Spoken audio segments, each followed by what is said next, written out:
มี5ปุตด้วยกันเอาปฏิทินมาพอก็มีปุตที่1ปุตที่8ปุตที่15ปุตที่22แล้วก็วันนี้ปุตที่29เป็นปุตสุดท้ายอาตมาภาพก็มาพบปะศรัทธาญาติโยมท่านทั้งหลายส่วนในเดือนตุลาคมเดือนหน้านี่มี2วันแล้วก็มี4สัปดาห์มี4ปุตปุตที่6ปุตที่13ปุตที่20แล้วก็ปุตที่27อาตมาก็จะมาปะญาติโยมในวันปุตที่6แล้วก็วันปุตที่13ส่วนวันปุตที่20กับ27ก็เป็นพระเดชพระคุณท่านเจ้าคุณพระสุวรรณเมธีรักษาการเจ้าวาดวัดพระธาตุเจ้าศรีจอมตองเจ้าคณะอำเภอจอมตองพระเดชพระคุณจะดำเนินรายการถึงแม้วันนี้จะถวายเวลาพระเดชพระคุณท่านพระเดชพระคุณก็คงจะบัสะดวกวันนี้อาจจะเหน็ดเหนื่อยหลายอย่างเดินทางไปวัดปากน้ำตัวที่วัดก็มีงานตัววันนี้วันศีลใหญ่ก็คงจะมีการเทศน์คงจะมีการได้ปฏิบัติกิจกรรมก็คงจะหนาแน่นพอสมควรอาตมาภาพก็เลยได้มาปะศรัทธาญาติโยมได้เกริ่นนำเพื่อที่จะรอแต่ละสถานีให้เข้ามาพร้อมกันบางสถานีก็รับสัญญาณ2 ทุ่มตรง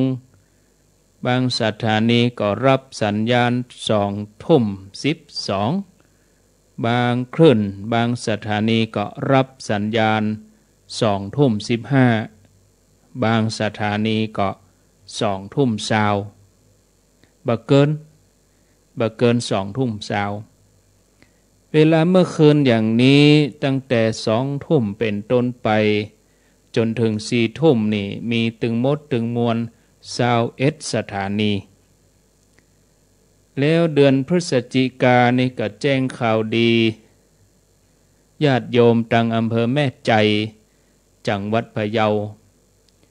โดยการประสานงานของทีมงานคุณดารุณีว่าสถานี FM 98.0 ป่าแฝกอำเภอแม่ใจพะเยาก็จะรับสัญญาณเอารายการธรรมะนี้ไปสู่ผู้ฟังทางบ้านแถม1 สถานีก็ถ้าบ่มียังเปลี่ยนแปลงก็เริ่มต้นวันที่1 พฤศจิกายนอันนี้ก็แจ้งล่วงหน้าก่อนอื่นนั้นก็ขอบคุณสถานีวิทยุที่เปิดรับสัญญาณอนุโมทนากับดอยหมอกเรดิโอ FM 103.50 อำเภอเวียงป่าเป้าจังหวัดเชียงรายครอบคลุมอำเภอเวียงป่าเป้าแม่สวยพะเยาวังเหนือแล้วก็ที่เมืองพานเรดิโอ FM 99.25 อำเภอพานจังหวัดเชียงรายคนฮักพะเยาอำเภอเมืองจังหวัดพะเยา 106.75 เมืองปานเรดิโออำเภอเมืองปานจังหวัดลำปาง 106.0 สตาร์เรดิโอ 101.25 ที่อำเภอเมืองจังหวัดลำปางบ้านแป้นเรดิโอ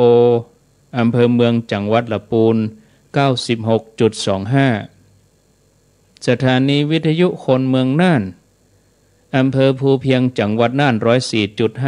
104.50 สถานีวิทยุคณะสงฆ์อำเภอฝางจังหวัดเชียงใหม่ FM 100.25 คลื่นธรรมะของชุมชนวัดห้วยต่องสัก 98.75 แม่ขจารโมเดิร์นเรดิโอแม่ขจารโมเดิร์นเรดิโอ 94.50 อำเภอเวียงป่าเป้าจังหวัดเชียงราย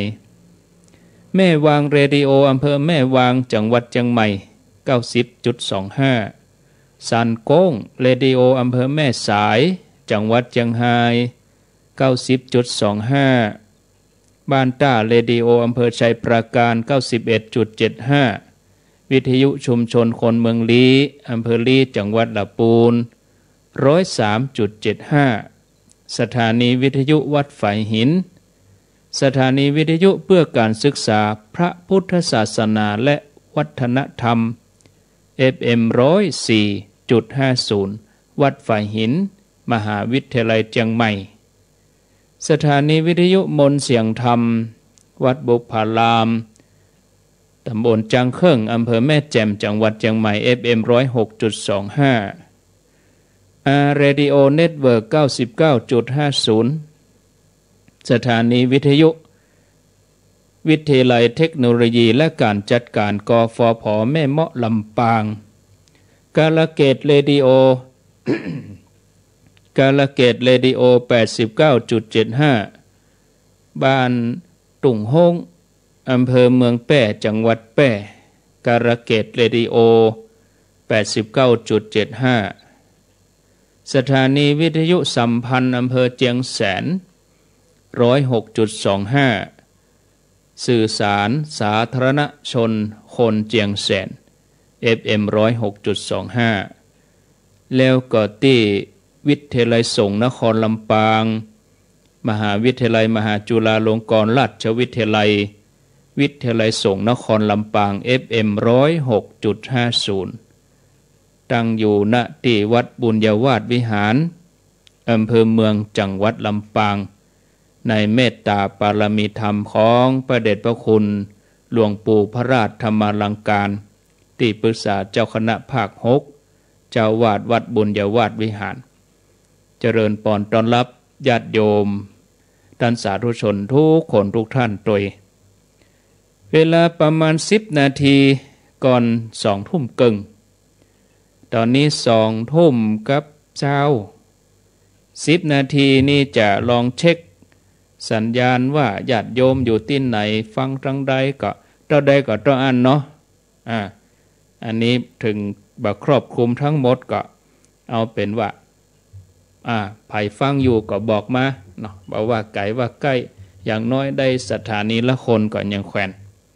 0993663222เอาแต่ละสถานีที่กล่าวที่เอ่ยไปแล้วญาติโยมฟังอยู่ก็หรือว่าจะเป็นผู้อำนวยการสถานีก็ได้ถ้าเปิ้นเฝ้าฟังอยู่นะเปิ้นจะโทรมาบอกแจ้งผลการรับฟังเข้ามาก่อนที่จะฟังธรรมะกันในเวลา2 ทุ่มครึ่ง099-8366-322จะมาเปิดโทรศัพท์ก่อนเนาะเจริญปนอ๋อได้ฟังชัดดีโดนมันทั้งหูแม่บัวพัดฝางอีเนาะต้นชานฝางโมทนาเนอเอาคนน้อยเนาะเจริญปนไว้สายด่านว่าปู่เจ้าจากที่ไหนจากแม่สลัดจะซ่อนอำเภอเมืองปานจังหวัดลำปางเจ้าแจซ่อนจากฝางก็ไปเอวลำปางเนาะเจ้า แจซ่อนเดี๋ยวรอฟังธรรมะ2 ทุ่มเกิงนะแม่เนอจ้าอนุโมทนาเอาคนน้อยเนาะไม่ได้อู้คนเดียวเจริญปนโทษจากตั้งใดทองคำเจ้าแม่ทองคำโทษจากกินข้าวขิงแม่แม่แต่งฟังเคลื่อนอย่างแม่เครื่องการ104เจ้า104ไฟหินเนาะชัดเจนดีเจ้าชัดเจนชัดแจ๋วดีอนุโมทนาดีใจเท่าได้ฟังเนี่ยอยู่ดีมีสุขแม่ทองคำพรหมมินทร์ปุ้นอินเตอร์ขินแม่แต่งเจริญปนสวัสดีครับสวัสดีโอ้อยู่ที่ไหนปออกอยู่จังหวัดน่านครับน่านอำเภอหยังอำเภอเมืองครับอำเภอเมืองฟังสถานีไหนนี่ สถานีใดคนเมืองน่านคนเมืองน่านเนาะ104.50นิดขึ้นเดียวกันกับฝ่ายหินพอดีครับโอ้เอาเสียงจากเมืองน่านมาเอียวแผ่วเจียงใหม่เพ่นนั่นนี่เนาะเสียงหมู่เจียงใหม่ก็ไปเอียวแผ่วเมืองน่านพุ่นน่ะเด้ก็ม่วนไปอย่างเนาะโมทนาเดยวนี้ก็ครอบคลุมไปเอาถึง2 ทุ่มเกิงแหม6 นาทีเจริญปนไหว้สาเจ้าท่านพ่อปู่เจ้าโทษจากตังใดวันหลวงตำบลนาคัวอำเภอแม่ทะเทนเจ้าจากเมืองน่านก็ไปแม่ทะบุญยวาดเจ้าฟังที่มจรนี่กะเจ้ามจรนครลำปางนี่นะขอบคุณอนุพงษ์ตาจินะกับท่านสมชาติโดยเพิ่นเป็นผู้ประสานงานอันเฮาก็บ่ได้ยินน่ะเนาะดักมันม่วนกันไปอย่าได้เจ้าหมู่เพิ่มแม่เนาะแม่สำเนียงแม่ท่าก็ไปแหมย่างสำเนียงเมืองน่านก็ไปแหมย่างเนาะแม่ท่าก็ไปสำเนียงสำเนียงลำปางก็ไปแหมย่างสำเนียงเชียงใหม่ก็ไปแหมย่างอีน่ะหลากหลายวัฒนธรรมขอบคุณเด้อไหว้สาเจ้าโอ้จากเมืองน่านไปเอียวลำปางจากลำปางแม่ทะจะไปทางใดต่อเจริญปนโยมก็ลุ้นด้วยเนอะจากแม่ทะก็มาป่างิ้วเพิ่นโอ้น่าว่าเนาะป่างิ้วฟังไหน94ก็ว่าดอยหมอกได้หลายจังหวัดม่วนนะเอาเสียงไปเอวนะฟังจากไหน104ก็ว่าดอยหมอกก็ว่าแม่ขจารเดี๋ยวนี้ของแม่ขจารเนาะแม่ขจารโมเดิร์นเนาะโมทนาเนอสาธุเอาแถม4 นาทีเจริญปนติดแล้วโยมจะต้องปิดวิทยุเหกรรมเนอะปิดวิทยุเหกรรมแม่เป็นถ้าจะโทรมาใหม่เนาะเอาสายใหม่มาเจริญปนแก่ไปสาเจ้าท่านพระครูน้าวรายงานตัวหนองบัวเจอการเจ้าชัดเจนดีเด้อหนองบัวจากแม่ขจารก็ไปใช้ประการปุ่นเลยโมทนาเจริญปนแม่สีทรนี่ใช้ประการเจริญปนทดจากไหนแม่สาเจ้าหลังพ่อปู่แม่กองแรงมาวันเย็นนะเพิ่งจังปานแต่ว่าสัปดาห์แม่กองแรงเมืองปานนี่ฟังคลื่นอย่าง106.0เมืองปานเรดิโอนี่กะต้องบอกจอยนะเวลาเปิ้นถามฟังคลื่นอย่างก็โมโหนะชัดที่ไหนก็ฟังหั่นนี่เปิ้นจึงมีสปอตเข้ารายการขอบคุณบางทีต้นชั่วโมงเนี่ยเปิ้นจึงเปิดให้เขาก็พยายามจำหัวม้วนอ่ะเจริญปนแม่ใจเนอะอำเภอแม่ใจแม่ใจเนี่ยบ้านป่าแฝกนี่มีเหรอแม่เจ้าใกล้มาไกลๆกันตั้งเจ้าได้แม่จะได้ฟังสถานีใหม่นะอำเภอแม่ใจนี่ฮะเริ่มวันที่1ถ้ามีอย่างเปลี่ยนแปลงวันที่1พฤศจิกายนเนอะ98.0แม่จดไว้เหรอกะจดชื่อคลื่นไว้เหรอ98.0ปาแฟกแม่ใจโมทนาในดูต่างเนาะเพิ่นดูต่างฟังถึง2ฟังเมืองพานไปก็ได้เมืองพานอยู่ใกล้แม่ใจประแดดเจริญปนสายสุดท้ายนะฟังอยู่เนออยู่ไหนอยู่เนอ อ๋อแม่ตันในนาตันในอำเภอหยังจังหวัดอ๋อแจ้ห่มเนาะฟังคลื่นได้ฟังคลื่นหยังแม่สถานีดารุณีถ้าอย่าดอยหมอกเดริโอเนาะเป็นถึงว่าเป็นดารุณีหมดสถานีดารุณีเนี่ยของคุณดารุณีนี่เปิ้นก็ครอบคลุมหลายที่เอาแล้วเนาะญาติโยมอินดูเปิ้นเนาะสายสุดท้ายเจริญปอนสุดท้ายเจริญปอนสุดท้ายแล้วโอ้ยายฟองใช่กะยายแก้วกะยายแก้วกะอ๋อแม่นว่ะแม่นก็ถ้าแม่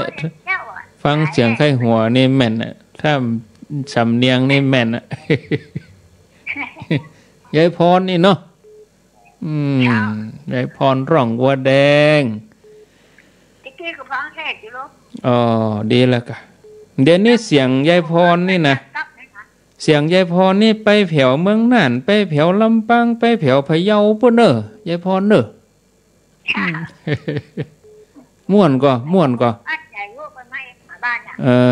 ม่วนก็ถามว่าม่วนก็เป็นใส่ชุดแมวชุดยางเป็นใส่ชุดแมวชุดยางทำไมอะบ้านเนี่ยอ๋อเปิ้นถามว่าม่วนก็ไม่ใช่ถามไผไปเอวบ้านเปิ้นมาว่าต้องมาแดงเชิญมาแบบมารับทราบสวัสดีเปิ้นกะใครอู้ใครจ่าเนาะคนเฒ่าเอ้าได้อีกกันนะเพราะประเด็นนี้ก็2 ทุ่มเกิงขออนุญาตทวนสายกันเนาะ11 สาย11 นาทีแสดงว่าญาติโยมเขาก็ติดตามเหนียวแน่นเหมือนกันนาทีละคนถึงถึงกดโทรบัดดันแบบเป็นอย่างจะไปน้อยใจถ้าบัดรับก็เอาให้บึดโทรหากันแถมอยู่เป็นกู้กันเนอญาติโยมแถมชั่วโมงเกิงอยู่กับอาตมาภาพจนถึงเวลา4 ทุ่มขอบคุณทุกคลื่นทุกสถานีที่ได้เอ่ยมาแล้วก็ท่านที่โทรมาโทรบัดดันกับเป็นอย่างเนอะส่งความปรารถนาดีไปสู่ทุกท่านทุกคนที่เปิดวิทยุฟังสายที่1นี่เมืองฝางแม่บัวพัดสายที่2แจ้ซ่อนลำปางสายที่3แม่ทองคำแม่แตงฟัง 104.5 สายที่4ก็เมืองน่าน 104.50 คลื่นตรงกันแต่ว่าอยู่คนละจังหวัด104.50 104.50 ที่เปิ้นฟังแม่แตงนี่เป็นของวัดไฝหินมหาวิทยาลัยเชียงใหม่ส่วนที่ 104.50 ที่โยมเปิ้นอยู่เมืองน่านเปิ้นโทรมาแต่กี้นี้เปิ้นฟังจากสถานีวิทยุโคนเมืองน่านตั้งอยู่อำเภอภูเพียงจังหวัดน่านทีมงานของคุณดารุณีเหมือนกันอำเภอแม่ทะลำปางสายที่5แม่ทะลำปางนี่ฟังจากวัดบุญญาวาสวิหารสถานีวิทยุวิทยาลัยสงฆ์นครลำปางมหาวิทยาลัยมหาจุฬาลงกรณราชวิทยาลัยวิทยาลัยสงฆ์นครลำปาง FM 106.50 ปางงิ้วนี่ฟังแม่ขจารโมเดิร์นสายที่7ก่อนหนองบัวชัยประการสายที่8เมืองปานแม่กองแรงเมืองปานนี่ฟังเมืองปานเรดิโอ 106.0 ทีมงานของคุณดารุณีอำเภอแม่ใจแต่ว่าเปิ้นฟังสถานีเมืองพานเพ่นนะเมืองพานเรดิโอ 99.25 ก็อดใจรอวันนี้วันที่29วันพุธ30ก็ถ้าบ่มีหยังเปลี่ยนแปลงก็วันที่1พฤศจิกายนเนอะเวลาเมื่อคืน 2 ทุ่มถึง 4 ทุ่มทุกวันเปิดรอท่าไว้เลยที่ 98.0 ที่ป่าแฝกอำเภอแม่ใจก็ขอบคุณทีมงานของคุณดารุณีตัวสายที่10แม่ตาในอำเภอแจ้ห่มอันนี้ก็รับฟังโดยหมอกเรดิโอ 103.50 อนุโมทนาขอบคุณทุกท่านทุกคนด้วยชีวิตในวันหนึ่งผ่านไปอย่างรวดเร็วญาติโยมท่านทั้งหลายเหลือเวลาแถมวันผูกวันเดียวเว้ยบ่เว้ยเหลือแถมวันผูกวันเดียวกับมดสำหรับเดือนกันยายนเดือนกันยายนนี่เป็นเดือนของการเกษียณอายุราชการเนาะหลายท่านก็จะได้บรรจุใหม่หลายคนก็อำลาตำแหน่งหน้าที่บางคนก็ได้เลื่อนตำแหน่งบางคนก็ได้ย้ายไปถ้าเป็นข้าราชการถ้าเฮาบ่ลูกคนอื่นก็บ่ได้นั่งเนาะญาติโยมการเวลาก็เหมือนเดียวกันตะกี้2 ทุ่มบัดเดียว2 ทุ่มเกิงผ่านไปไหลไปแล้วก็บ่ไหลย้อนกลับทุกลมหายใจที่เข้าออกที่สูญเสียไปอันนั้นคือวันเวลาที่ลดน้อยถอยไปกำเดียวก็เมื่อวันกำเดียวก็เมื่อคืนก็เดียวก็จันทร์การพุธพัดก็เดียวก็ศุกร์ก็เสาร์ศรัทธาญาติโยมร่างกายของเฮาก็เข้าใกล้ความเสื่อมความชราเป็นทุกขณะช่วงเวลาของชีวิตนี่มันแสนสั้นเฮาทั้งหลายก็บ่ควรที่จะเป็นผู้ประมาทการที่เป็นผู้บ่ประมาทคือจะต้องเห่งทำความเพียรทำความดีอย่างเฮาท่านทั้งหลายประพฤติปฏิบัติกันอย่างวันนี้เป็นวันพระวันศีลเมื่อเจ้ามาก็ไปวัดไปว่าบ่ได้อยู่เมินเพียงแต่ใส่บาตรใส่ดอกใส่หยังรับศีลรับพรเมื่อวันเฮาก็มาฟังธรรมทางสถานีวิทยุเมื่อค่ำยามคืนก็มีโอกาสได้ฟังธรรมทางสถานีวิทยุปีหน้าถ้าสมมติว่าเฮายังอยู่ด้วยกันอยู่นะอาตมาก็คิดใจว่าถ้าเป็นวันศีลเมื่อคืนนะจะนิมนต์พระนักเทศคือเปิ้นเทศธรรมเมืองนี่นะที่ครูบาอาจารย์แต่ละจังหวัดพะเยาก็มีอย่างวัดบ้านโศกะเนาะนิมนต์เปิ้นเทศเฮ็ดศีลแต่ละจังหวัดจังหวัดละตน2 ตนลำปางตน2 ตนพะเยาโทปะเลอะครูบาอาจารย์นะถ้าเกิดใจอย่างอี้ก็เกิดแล้วก็น่าดีม่วนเหมือนกันถ้าเฮายังอยู่ด้วยกันอยู่ปีหน้าเนาะถ้าบ่มีอย่างเปลี่ยนแปลงอีนะครูบาอาจารย์ตั้งลำปางตั้งพะเยาตั้งเมืองน่านตั้งนักอาตมาก็จะติดต่อเปิ้นไปนักกะครูบาอาจารย์พระเจ้าประสงค์ถึงถ้าจะนิมนต์เพิ่นนะศีลในตนเพิ่นละเนาะเกิดว่าวัดษา3 เดือนเดือน1ก็มี4 ศีล4 32ก็12 ตนบ่ได้เนาะตนที่เทศเมื่อวันนี้เฮาก็มาเอาละเอาไม่วันเฮาฟังแล้วเฉพาะเมื่อคืนวันศีลเนี่ยเฮาก็ไล่หาคนเฒ่าแต่ต้องเป็นธรรมที่เป็นธรรมเรื่องเดียวจบนะไม่ใช่เป็นธรรมเรื่องต่อเรื่องผูก1ผูก2ให้มันได้เพราะว่าต้องเรื่องเดียวจบธรรมที่เป็นธรรมกำเมืองเขาเนี่ยในชั่วโมง1เนี่ยเนาะกึดใจนะญาติโยมท่านทั้งหลายก็เฮาก็ได้ไปวัดเมื่อเจ้าได้มีโอกาสฟังธรรมเมื่อค่ำก็ต้องไหลหาญาติโยมเขาอย่างเนี้ยเพราะบางทีคนเฒ่าคนแก่เปิ้นบ่ได้ไปวัดแต่ยิ่งยุคบ่เดียวเนี่ยโรคภัยไข้เจ็บกาหยังกาก็ระมัดระวังเฮาก็เอาธรรมะไปให้เปิ้นถึงบ้านทุกวันเนาะอันเนี้ยญาติโยมตัวนี้ก็จะเพิ่มเติมทำให้จิตใจของเฮามุ่งมั่นที่จะแสวงหาสิ่งที่ดีสิ่งที่ประเสริฐในชีวิตของเฮาสาธุชนท่านผู้ฟังทั้งหลายการพลัดพรากจากสิ่งที่เป็นที่ฮักสิ่งที่ฮักทั้งหลายในโลกเนี่ยการพลัดพรากเป็นที่มาแห่งความทุกข์ความเศร้าโศกเสียใจบัณฑิตนักปราชญ์ทั้งหลายเปิ้นบอกว่ามันเป็นโมฆะเน้อหมายถึงว่าเป็นสิ่งที่บ่ก่อให้เกิดประโยชน์กับผู้ที่โศกเศร้าเสียใจเลยความโศกเศร้าเสียใจมีแต่จะแผดเผายะฮื้อสภาวะของใจของเฮานั้นอ่อนแอลงไปแล้วก็เปิ้นฮ้องว่าเสียศูนย์ ถ้าเฮาสูญเสียก็เสียศูนย์รถยนต์เวลามันเสียศูนย์มันแบบไปตรงญาติโยมนะเปิ้นถึงให้เอาไปตั้งศูนย์มันหลู่ไปตั้งข้างที่เสียศูนย์เพราะเกิดการสูญเสียของอย่างอี้บ่เกิดก็ไผก็บ่ฮู้เนาะศรัทธาญาติโยมอย่างที่เปิ้นบอกว่าตกตะเปิ้นเป็นดีไข้หัวนั้นนะตกตาตัดตัวก็เป็นดีไข้ให้ความสูญเสียนี่บ่ใจบ่ให้บ่ดีมันเป็นความละเอียดภายในบ่ปะกับไผบ่ฮู้บ่มีผู้ใดในโลกนี้นะญาติโยมจะโป้นนะถึงเวลาก็ต้องประสบที่เคยกับญาติโยมว่าทุกคนเริ่มต้นออกจากท้องแม่มาเนี่ยหลายท่านเริ่มต้นจาก1หรือว่าเริ่มต้นจาก100บางท่านก็ว่าเริ่มต้นจาก0นี่เนาะคือจาก0คือบ่มีหยังสักอย่างเสื้อผ้าก็บ่มีความคิดความอ่านก็เป็นละอ่อนอยู่เมื่อเติบใหญ่ขึ้นมาก็ก้อยสร้างฐานะก้อยมีความรู้ไปห่ำไปเฮียนเนี่ยก้อยไต่เต้าขึ้นไปเรื่อยๆจาก1เป็น2 3 4 5จนถึงเต็ม100เนี่ยชีวิตเต็ม100แต่ตรงกันข้ามเนี่ยญาติโยมเฮาคิดแถมไมว่าทุกคนเริ่มต้นจาก100เท่ากันหมดตมาภาพ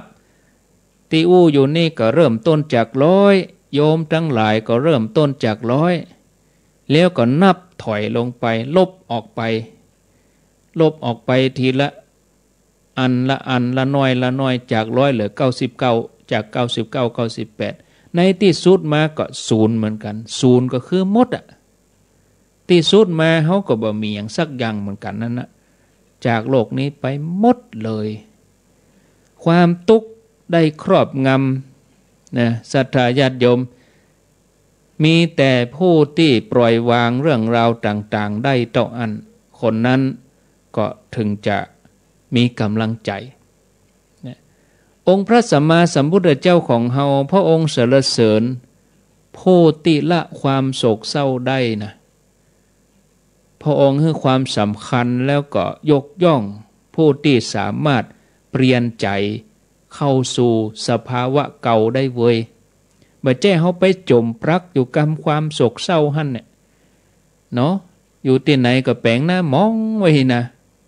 ไปการไปงานเปิ้นเปิ้นยิ้มแย้มแจ่มใสเปิ้นกินเปิ้นตานเปิ้นม่วนกันถึงบทเฮาแปลงมองอยู่หั่นถามว่ามองอีหยังคนนั้นกึดถึงคนนั้นกึดถึงคนนี้เขาสูญเสียไปหลาย10ปีเป็นบ่ฮู้กี่ปีแล้วเฮาก็ยังเก็บความโศกเศร้านั้นไว้อยู่ไผ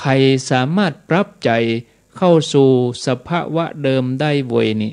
เปิ้นสรรเสริญกันแต่มันก็จะยากสักน้อยนะแต่พุทธองค์ว่าถ้าพุทธองค์ทรงทราบว่ามีพระภิกษุสาวกรูปใดก็ตามที่ถูกความโศกเศร้าครอบงำบอกว่าจะเป็นเรื่องราวอย่างใดอย่างหนึ่งบังเกิดขึ้น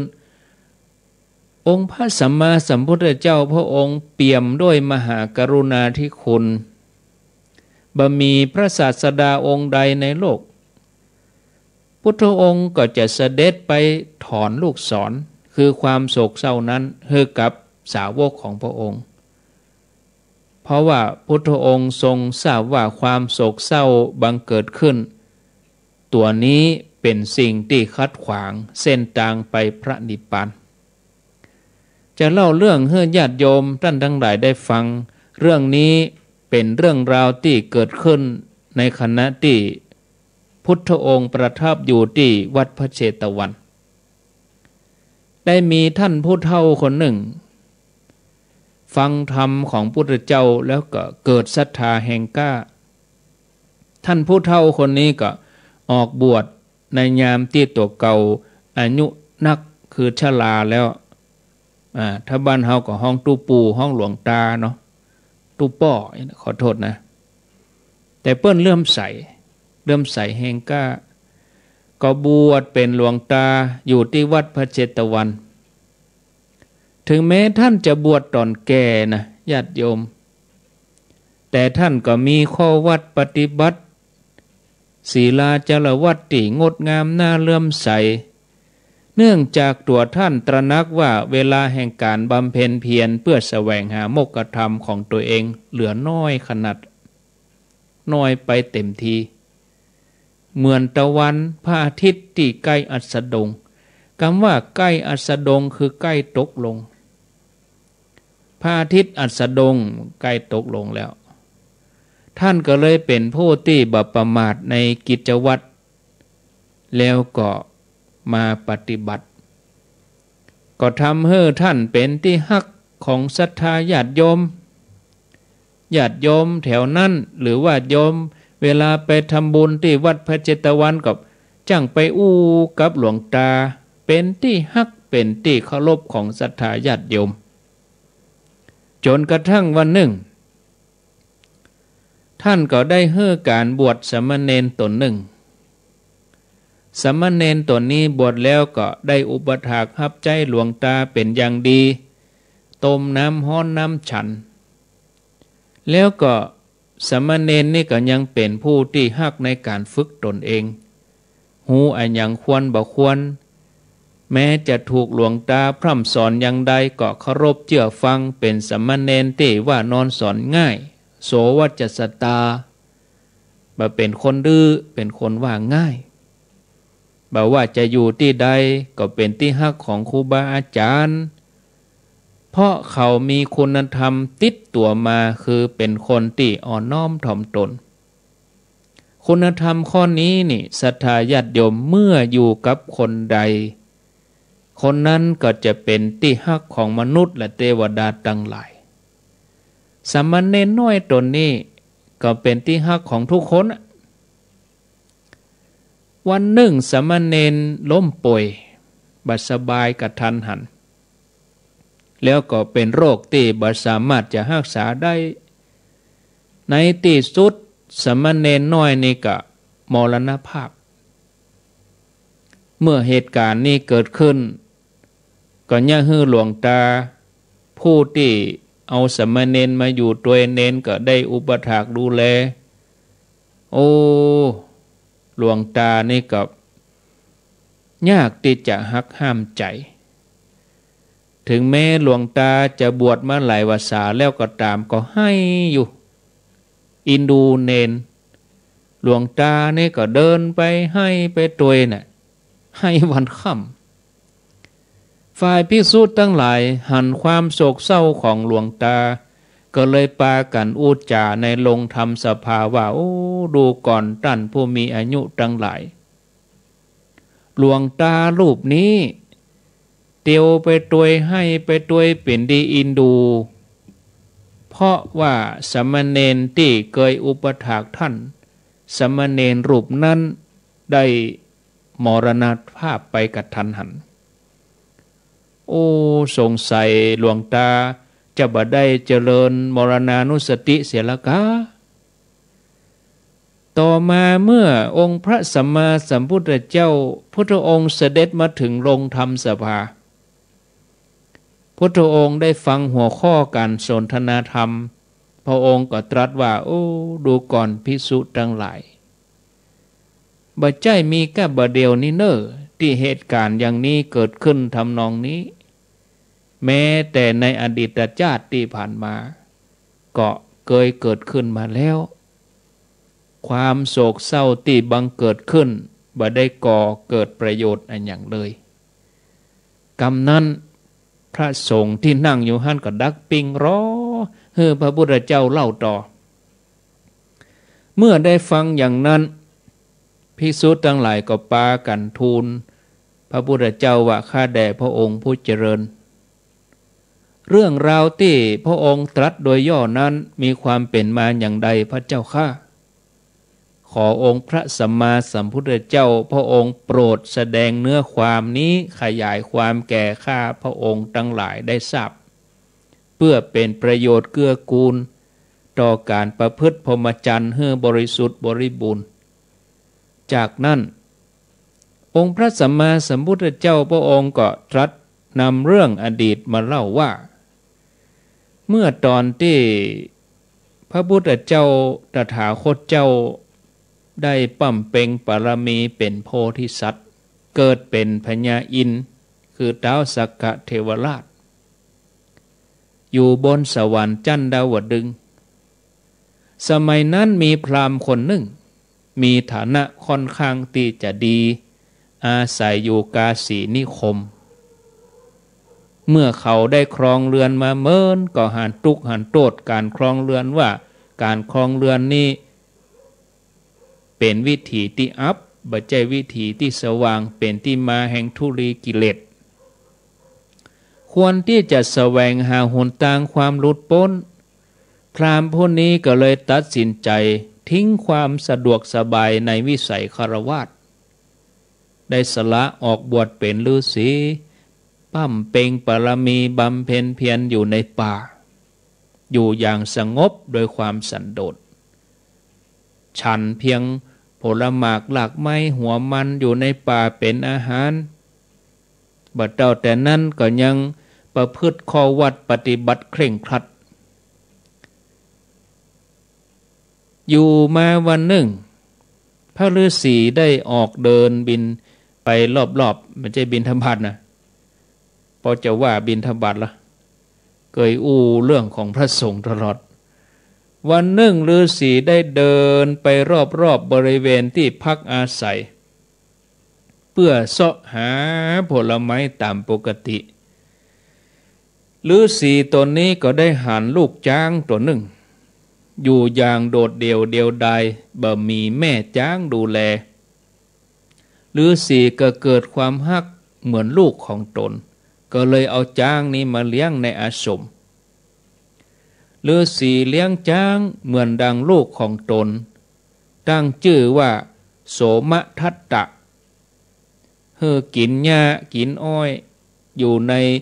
ป่าใกล้อาสมนั้นฝ่ายลูกช้างเบื่อได้รับการเลี้ยงอย่างดีก็โตวันโตขึ้นใหญ่ขึ้นจนมีรูปร่างใหญ่โตสง่างามกว่าช้างทั้งหลายวันหนึ่งโสมทัตตะอันเป็นช้างนี่กินนักลำไปท้องอืดอาหารบ่ย่อยก็เลยอ่อนกำลังลงอ่อนไปขณะนั้นดาบสเองก็ได้ไปออกหาผลไม้เมื่อปีกมาที่อาสมก็บหันโสมทัตตะออกมาฮับเหมือนเก่าเหมือนเดิมถึงวันนี้ที่ผ่านมาเวลาพระฤาษีกลับจากการหาผลไม้ช้างนี้จะล่นไปต้อนรับหรอกวันนี้บ่มาเหมือนเก่าก็สงสัยว่าเกิดอะไรอย่างขึ้นเป็นอะไรอย่างช้างถึงบ่ออกมาเดินไปก็พบช้างโสมทัตตะนอนแน่นิ่งบ่เคลื่อนไหวก็เพราะว่าลูกช้างของตัวเองนี่ช้างตายนี่ปนเพราะว่าช้างล้มช้างล้มไปแล้วตายไปแล้วฤาษีนี่ก็ให้ศรัทธาญาติโยมให้คร่ำครวญว่าลูกฮักของเฮาบัดนี้เจ้าต้องมานอนตายอย่างอนาถเจ้ามานอนตายอย่างอี้โอ้ยอดกุญชรเจ้าจากไปแล้วฤาษีก็คร่ำครวญเพ้อไปอย่างนี้เมื่อฤาษีให้อยู่อย่างนี้พญาอินทร์ก็คือโพธิสัตว์เจ้าของเฮาผู้เป็นใหญ่ในสวรรค์จันดาวดึงส์เปิ้นกำลังตรวจดูสัตว์โลกพอดีก็หันเหตุการณ์พญาอินทร์ก็ดำริว่า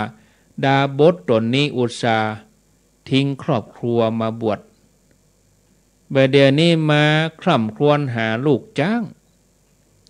เฮาจะให้ดาบสนี่ได้สติแล้วก็ปิกมาบำเพ็ญเพียรเมื่อพิจารณาอย่างนี้พญาอินทร์โพธิสัตว์เจ้าก็ลงมาจากสวรรค์ตรงไปที่อาสมของดาบสแล้วก็อู้กับดาบสว่า ท่านดาบทตัวท่านเองสละทุกอย่างมาแล้วการที่ท่านโศกเศร้าถึงสิ่งที่ล่วงลับไป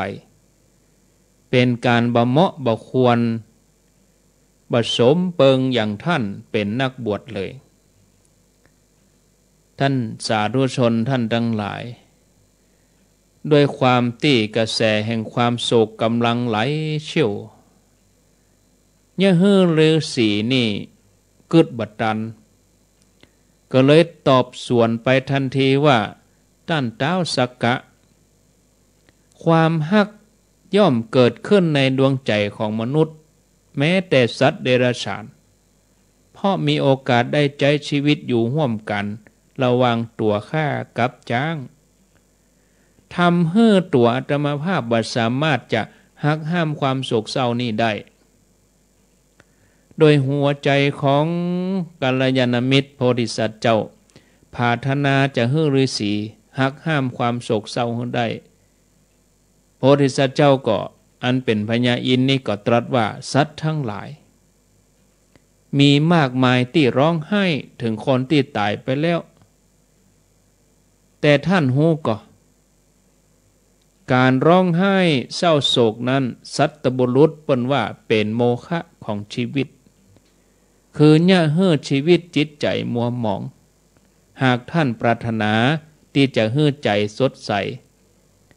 ก็จงหักห้ามความโศกเศร้านั้นเสียเถิดเมื่อพระฤาษีได้ฟังกรรมอย่างนี้ใจที่กำลังทุกข์ก็ปิกมาได้สติคืนมาผ่องใสเหมือนกระจกที่ขุ่นมัวด้วยฝุ่นแล้วก็ถูกเจ็ดทำความสะอาดจนเปล่งแจ้งกลับมีความแวววาวฤาษีก็อู้กับพญาอินทร์โพธิสัตว์เจ้าว่าอู้ข้าแด่องค์อมรินทร์ชีวิตของอาตมานี้อย่างมาตุกบัดเดี๋ยวนี้ได้หายไปเหมือนเอาน้ำเย็นมาหดไฟใจของอาตมาต่อไปนี้บ่ขุ่นมัวแถมแล้วเมื่อพญาอินทร์ได้ให้โอวาทเสร็จแล้วก็เสด็จกลับตั้งแต่นั้นมาความโศกเศร้าบ่เคยเข้ามาในหัวใจของพระฤาษีเลยยังให้ชีวิตของท่านบำเพ็ญอย่างมีความสุขสาธุชนท่านทั้งหลายจากเรื่องที่เล่าให้ฟังนี่เขาจะหันว่าความโศกเศร้าเพราะการพลัดพรากบ่ว่าจากคนบ่ว่าจากสัตว์บ่ว่าสิ่งของอันเป็นที่ฮักอาจเกิดขึ้นเป็นเรื่องปกติธรรมดาแต่สำหรับผู้ที่มุ่งแสวงหาความหลุดพ้นเยี่ยงโพธิสัตว์เจ้าทั้งหลายแล้วเปิ้นก็พอความโศกเศร้าเหล่านี้เป็นโมฆะของชีวิตเพราะมีแต่จะทำให้ชีวิตสูญเสียกำลังใจไปบ่ได้เสียตึงเวลาเสียตึงความละเอียดของใจถ้าเฮายังสามารถที่จะปลดปล่อยความโศกเศร้าไปได้การที่จะก้าวไปสู่ความบริสุทธิ์ของใจนั่นมันก็ยากฉะนั้นสาธุชนท่านทั้งหลายเฮาจำเป็นจะต้องปลดปล่อยเรื่องราวต่างๆแล้วก็ให้มันฝึกใจให้หยุดนิ่งแล้วก็มีใจนักแน่นชีวิตของเฮาก็จะมุ่งไปถึงฝั่งพระนิพพานตามแนวทางที่องค์พระสัมมาสัมพุทธเจ้าพระองค์ได้วางไว้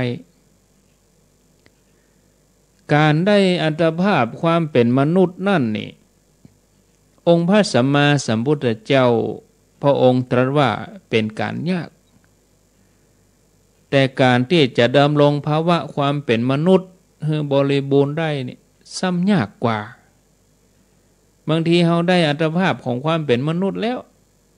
ก็บ่สามารถที่จะดำรงความเป็นมนุษย์ได้อยู่เหมือนทะเลทลายไปเลยแหว่ไปท่านแหว่ไปนี่ก็บ่ได้มุ่งตรงไปบนเส้นทางที่เปิ้นวางไว้สักกำเพราะบางทีเฮาก็จะต้องดำรงตนให้อยู่รอดปลอดภัยจากอันตรายทั้งหลายเฮาก็ต้องประคับประคองตนให้ตั้งมั่นอยู่ในความดีความงามเป็นสัมมาทิฏฐิ สั่งสมบุญกุศลเพื่อเป็นเสบียงติดตนไปในการเดินทางไกลในสังสารวัฏเพราะมีบุญกุศลตรงนั้นถ้าเฮาหมั่นประพฤติปฏิบัติเมื่อใจของเฮาสะอาดผ่องใสบ่มีมลทินใดๆติดข้องอยู่ในใจเสียแล้วตอนนั้นน่ะศรัทธาญาติโยมเฮาถึงจะฮู้กรรมที่ว่าปัจจตังเป็นอย่างใดตอนนี้เฮาบ่ฮู้เมื่อเฮาบ่ฮู้เฮาก็ต้องเอามาปฏิบัติด้วยการน้อมเข้ามาใส่ตนโอปัญญิโกเมื่อโอปัญญิโกคือน้อมเข้ามาตราบใดที่เฮาบ่น้อมเข้ามาปฏิบัติเฮาก็บ่ฮู้เฮาก็บ่เข้าใจธรรมดาชีวิตมีเกิดมีดับเนาะมีตั้งอยู่แล้วก็เสื่อมไปตามกฎไตรลักษณ์คือมีเกิดแก่เจ็บตายมีเสื่อมสลายไปตามกาลเวลาบางคนมีอายุไขที่ยืนยาวบางคนมีอายุที่สั้นก็แล้วแต่กรรมเวรของใครแต่ละคนแต่ละท่านนั้นที่ทำเอาไว้แต่จะหาผู้ที่เกิดมาในโลกนี้แล้วเป็นอมตะบ่ตายเลยนี่มันบ่มีเพราะสรรพสิ่งทุกชีวิตในโลกนี้ล้วนบ่ายหน้าไปสู่ความชราและความตายทั้งนั้นท่านสาธุชนทั้งหลายชีวิตหลังที่เฮาจากโลกนี้ไปเป็นชีวิตที่ยาวนานแล้วก็เป็นชีวิตที่น่ากลัวสำหรับคนที่บ่ได้เตรียมตัวแต่ถ้าเฮาเตรียมตัวไว้ดีเตรียมตัวไว้พร้อมก็บ่มีอะไรอย่างที่เฮาจะต้องหวาดกลัวเลยเสบียงเฮาก็มีแล้วกำลังเฮาก็มีแล้วที่อยู่ที่เฮาแปลงไว้เบื้องหน้าเฮาก็มีแล้วแล้วจะไปห่วงอะไรอย่างแถมที่เฮากลัวเฮาห่วงเพราะเฮาไม่ได้สร้างเฮาบ่ได้ทำสิ่งเดียวต่ออันที่คนจากโลกไปแล้วปรารถนาที่สุดนั่นคือบุญกุศลต่ออันคนที่เปิ้นเสียชีวิตไปแล้วเปิ้นต้องการแทนที่จะมานั่งให้ก็เปลี่ยนมาเป็นการทำบุญอุทิศส่วนกุศลให้เปิ้นให้หมู่ญาติพี่น้องที่ล่วงลับไปประเด็นนี้8 ค่ำวันนี้ข้างแหมศีลเดียวศีลหน้านี่ก็เดือนดับแล้ว12ดับจะไปมัวนั่งกึดหากวันนั้นยังมีเขาอยู่นี่นะไปนั่งให้อยู่ฮะนี่นะเสียเวลาเปลี่ยนมาเป็นการทำบุญอุทิศกุศลหนุนเขานะจะได้ชื่อว่าทำหน้าที่ของตัวเองได้อย่างดีได้อย่างสมบูรณ์ท่านผู้ฟังญาติโยมมีเรื่องเล่าเหมือนกันในสมัยพุทธกาลลูกของอุบาสกคนหนึ่งตายด้วยโรคบางอย่างอุบาสกคนนี้ก็เกิดเติงหาลูกบ่าวสุดที่ฮักเพราะว่ามีลูกคนเดียวเป็นลูกโตนด้วยหัวแก้วหัวแหวนแถมด้วยลูกจากไปก็บ่เป็นอันกินอันนอนนะได้แต่โศกเศร้าเสียใจอาลัยต่อลูกที่เสียชีวิตไปลูกคนเดียวเลยบ่สนใจไผบ่อาบน้ำบ่กินข้าวเป็นว่าบ่ยะหยังทั้งสิ้นได้ก็บ่นเพ้ออย่างเดียวว่าลูกเขยลูกฮักของพ่ออยู่ที่ไหนลูกฮักของพ่อมาเอาพ่อไปโตยว่ะเนี่ยอย่างจากพ่อไปอย่างอันว่านี่หมู่ญาติทั้งหลายเข้ามาปลอบอย่างใดก็บ่ฟังให้ในเวลาใกล้แจ้งพระพุทธเจ้าพระองค์ก็ตรวจดูสัตว์โลกซึ่งเป็นพุทธกิจ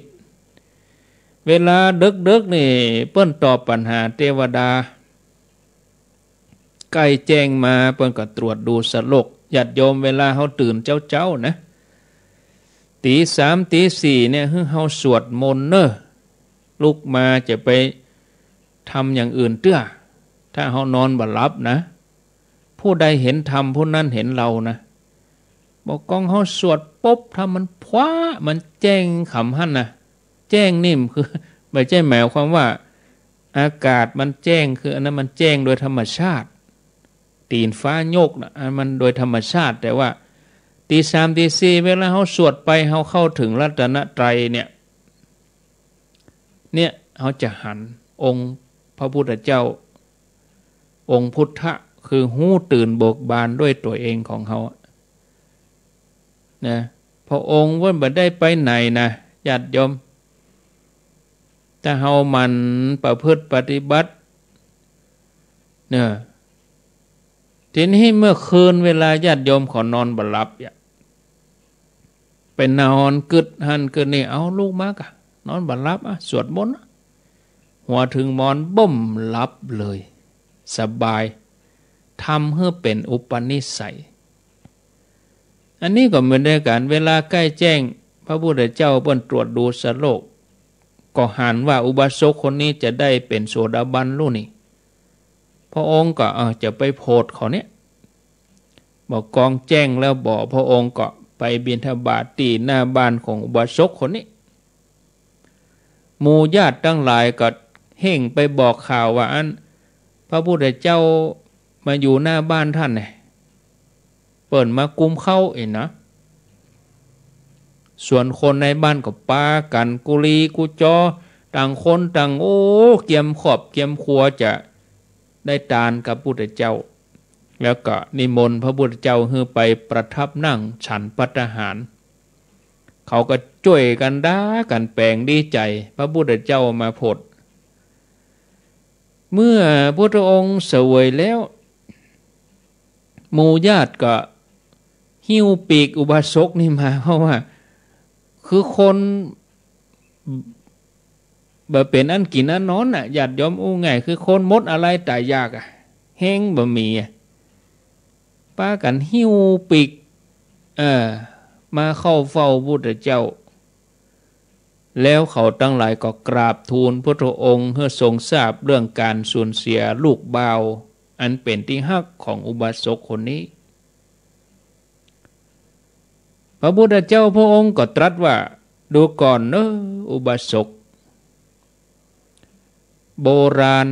บัณฑิตทั้งหลายฟังกรรมของบัณฑิตแล้วก็สร้างจากความโศกเพราะบุตร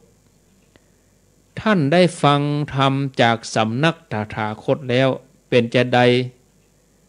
ถึงบ่พิจารณาให้หันถึงโลกธรรมเป็นไปตามความเป็นจริงแล้วพุทธองค์ก็ทรงนำเรื่องในอดีต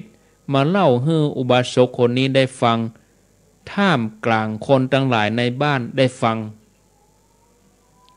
พระองค์เล่าว่าในอดีตการที่เมืองทลาวดีมีพญาเจ้าเมืองพี่น้องกัน10 พระองค์พญาเจ้าเมือง10 พระองค์นี่ก็เป็นโอรสที่ฮักของพญาเจ้าเมืองวาสุเทพมหาราชเมื่อพญาเจ้าเมืองได้มีพระโอรสพี่น้องถึง10 พระองค์นี้ปรากฏว่าในจำนวนพระราชาเหล่านั้นพระโอรสเป็นที่ฮักของพญาเจ้าเมืองนี่ก็ทิวงคตก็คือสิ้นพระชนไปพญาเจ้าเมืองก็ถูกความโศกเศร้าครอบงำบ่ไปปฏิบัติงานสักอย่างพระราชกรณียกิจก็บ่ทำได้แต่บ่นเพ้อลำพึงลำพันอยู่ตลอดบ่มีใครสามารถถอนลูกศรคือความโศกออกจากพระราชหฤทัยไปได้ในวันนั้นมีบัณฑิตอยู่ต่างเมืองได้หูข่าวความโศกเศร้าของพญาเจ้าเมืองก็ค่อยช่วยให้เปิ้นหายโศก ซึ่งบัณฑิตนี้มีศักดิ์เป็นน้องของพญาเจ้าเมืองเกิดเลยแกล้งเป็นคนบ้าเงินพอไปทางอากาศ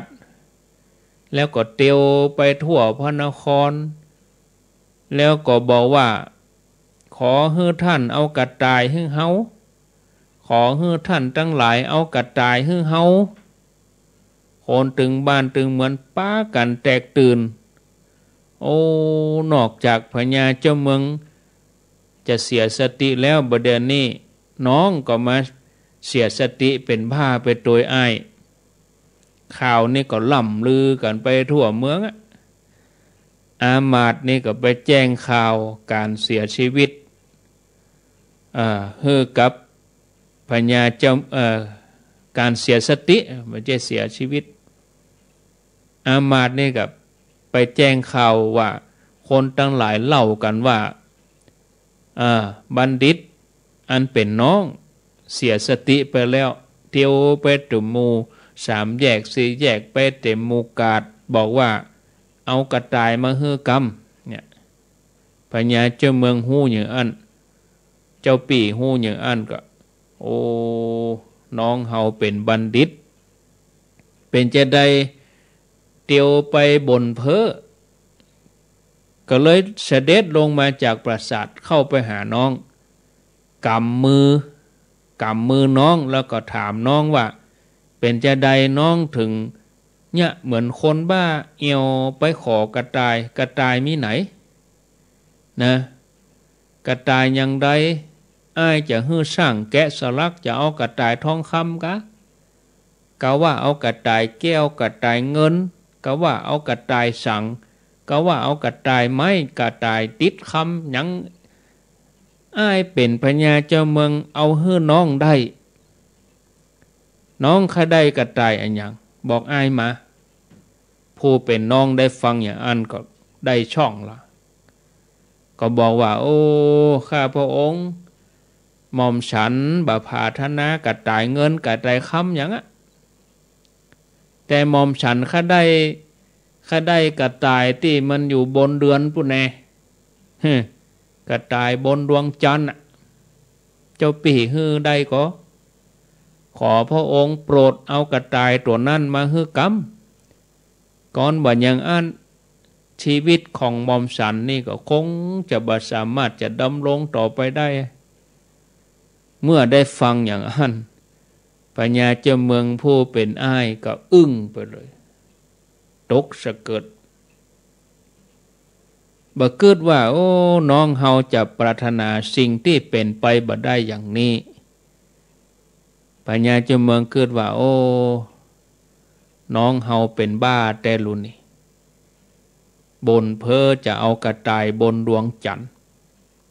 ก็เลยบอกให้น้องว่าน้องเฮ้ยหันทีว่าน้องก็จะต้องตายไปเสียแล้วเพราะว่าเธอผาธนาจะเอากระต่ายบนเรือนชื่อว่าผาธนาสิ่งที่บ่มีภัยสามารถนำมามอบให้ได้ผู้เป็นน้องอันเป็นบัณฑิตได้ฟังอย่างอันเข้าล็อกเลยก็เลยอู้กับเจ้าปี่ว่าข้าแด่เจ้าปี่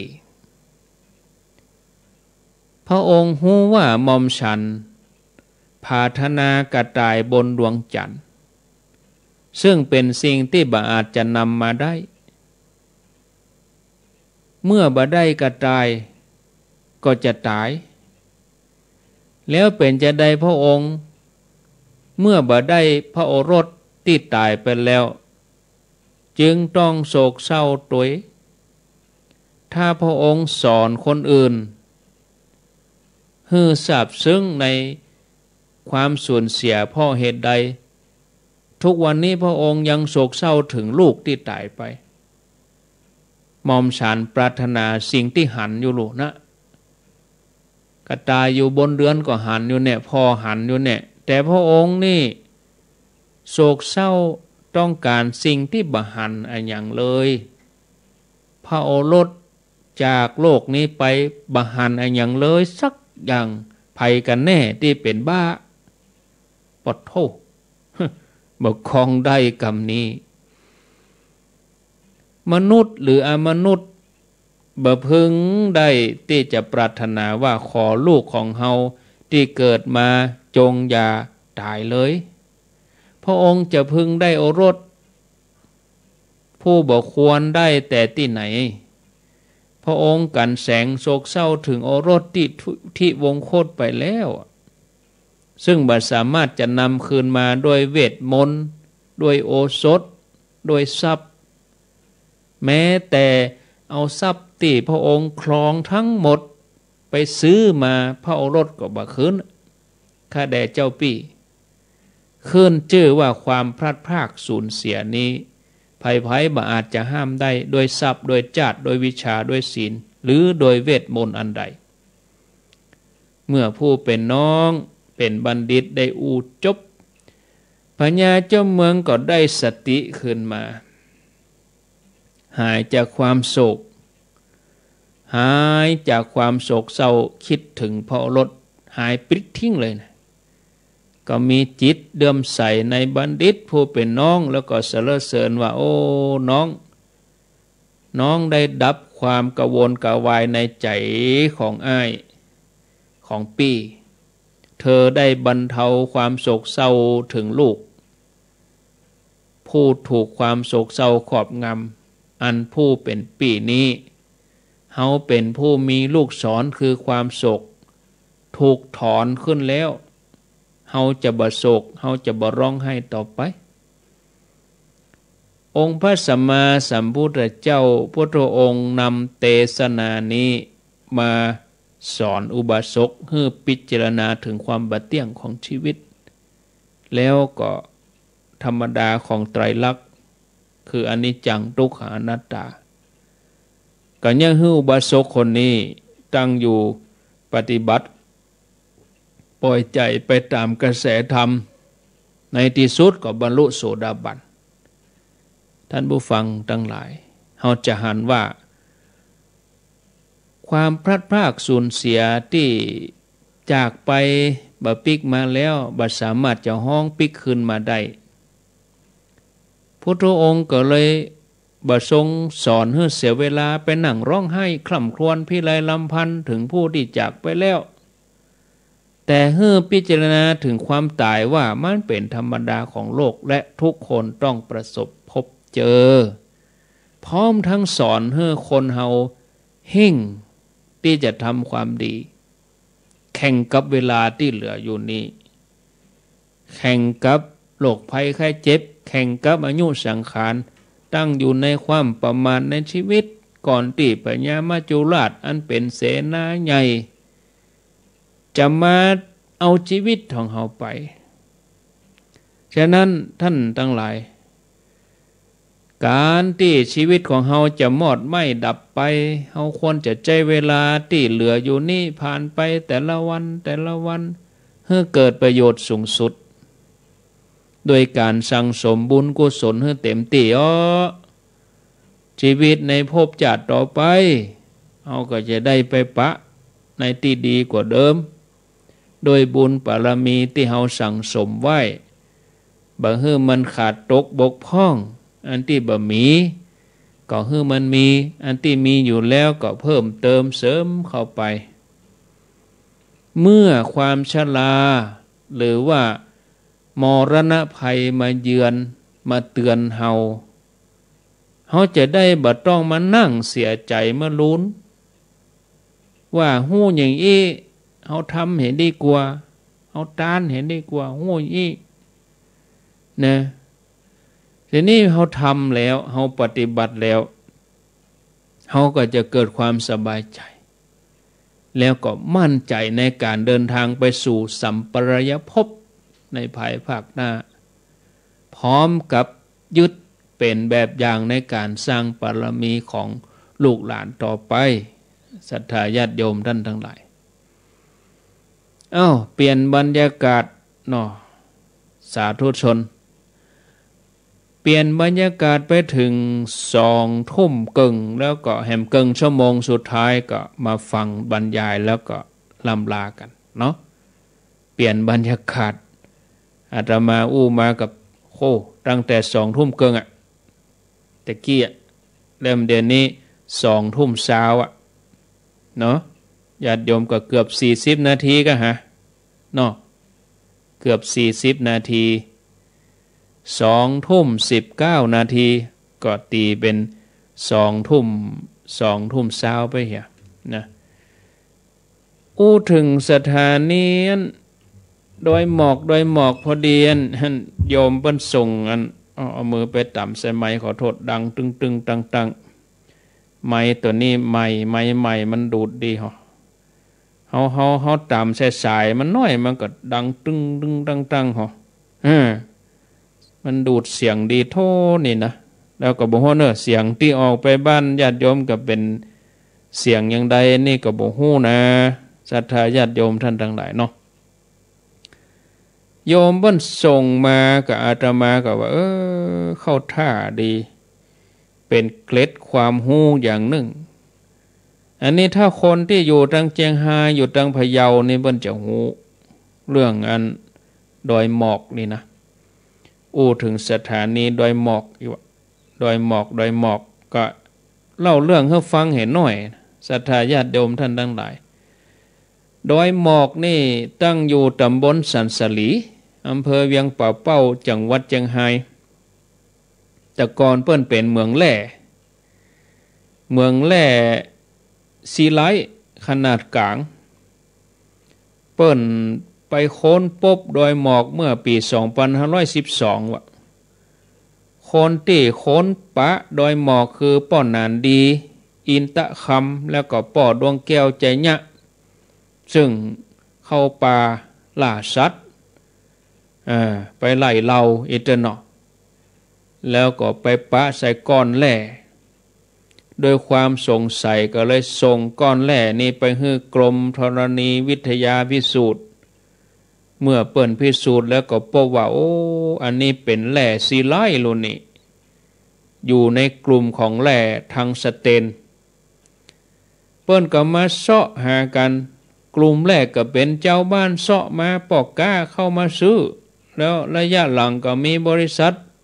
มาสัมปทานบริษัทที่มาสัมปทานแปลงเหมืองแร่ที่ดอยหมอกก็คือบริษัทคลองประเสริฐประมาณปี2514ถึง2516ตอนนั้นโด่งดังกะดอยหมอกคนก็หลั่งไหลไปขุดแร่กันหรอมีการแปลงบ้านแปลงเฮือนจำนวนนักไกลๆหันอย่างเฮือดอยหมอกในยุคนั้นนี่เจริญรุ่งเรืองด้านเศรษฐกิจด้านอย่างต่างๆคนทั้งหลายเปิ้นฮ้องว่าดอยหมอกแดนศิวิไลจนมาถึงปี2516เกิดโศกนาฏกรรมมีคนบาดเจ็บล้มตายสูญหายจำนวนนักการเสียชีวิตครั้งใหญ่คือดอยหมอกถล่มคนก็โดนฝังในเมืองแร่หั่นเสาะก็บปะตะฮอดประเด็นนี้ข้อมูลตอนนั้นเปิ้นว่าเสียชีวิตกันเป็นปันๆนะก็น่าจะเป็นเรื่องจริงนะเมื่อวันที่24กันยายน2516เวลา4:23ถ้ำที่ขุดแร่นั้นถล่มมากะถล่มมาแล้วก็ปิดทางเข้าออกทั้งหมดนะ